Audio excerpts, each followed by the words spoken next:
स्वारगेटमधली घटना शांततेमध्ये घडली असं वक्तव्य गृहराज्यमंत्री योगेश कदम यांनी केल्यामुळे वादाला तोड फुटलंय। विरोधकांनी याच वक्तव्यावरून योगेश कदमांवर जोरदार टीका केली आहे। फडणवीसांनी देखील कदमांच्या या वक्तव्यावरून जबाबदारीने बोलण्याचा सल्ला दिलाय। योगेश कदम यांनी सुद्धा आपल्या वक्तव्याचा राजकारणासाठी वापर केल्याचं स्पष्टीकरण दिलंय। जी काही घटना घडलेली आहे आपल्या समोर त्याची माहिती आहे, परंतु अशा वेळेला तिथे कुठलीही हाणामारी, तिथे कुठलेही आर्ग्युमेंट, तिथे कुठलेही फोर्स असं घडलेलं नाही।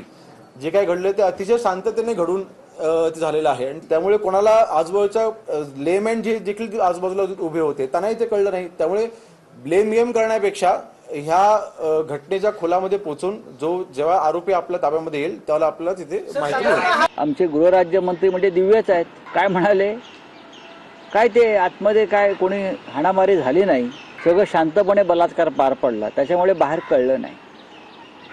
ही आमची गृहराज्यमंत्र्यांची भूमिका आहे। म्हणजे काय करायला पाहिजे, काय करायला पाहिजे, आणि तिने स्ट्रगल केलं नाही म्हटलं, हा त्यांचा शब्द आहे। तिने स्ट्रगल केलं नाही त्याच्यामुळे आम्हाला बाहेर कळलं नाही। म्हणजे स्ट्रगल करायचं म्हणजे काय करायचं। काय म्हणतो आपला मंत्री, किती ओरडलीच नाही। अरे काय लाज लज्जा शरम हया,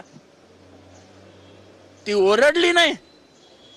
अरे काय तुला लाज वाटते की ना, तुला आया बहिणी आहेत की नाही।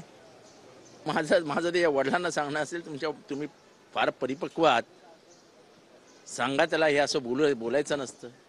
अरे आता याला काही लाज लज्जा सगळीच काय विकली का या लोकांनी, ही गुंडाळून ठेवली आहे कमरेला, थोडी तरी ठेवा। मला असं वाटतं की योगेश कदम जे बोलले त्याला वेगळ्या पद्धतीनं घेतलं गेलं। मी त्यांना हा सल्ला देईल की अशा प्रकरणात बोलताना थोडं अधिक सेन्सिटिव्ह आपल्याला बोललं पाहिजे, कारण बोलताना काही चूक झाली तर त्याचा समाज मनावर एक वेगळ्या प्रकारचा परिणाम होतो। निश्चितपणे जेही मंत्री असतील किंवा लोकप्रतिनिधी असतील, अशा घटनांच्या संदर्भात बोलत असताना त्यांनी सेन्सिटिव्हली बोललं पाहिजे, असं सगळ्यांनाच माझा सल्ला असेल। ज्यावेळेला मी तिथे गेलो त्यावेळेस स्वारगेट हे काही कुठे एका कोपऱ्यामध्ये असं नाही, रहदारीचं ठिकाण आहे। अशा रहदारीच्या ठिकाणामध्ये आमच्या बहिणीवरती जर का अत्याचार होत असताना कोणी तिला वाचवलं का गेलं नाही, हा प्रश्न तिथे पोलिसांना विचारला की बाबा इतका सेन्सिटिव्ह हा विषय असताना तिथे पोलिसांनी जे मला सांगितलं तेच मी प्रेसमध्ये सांगितलं।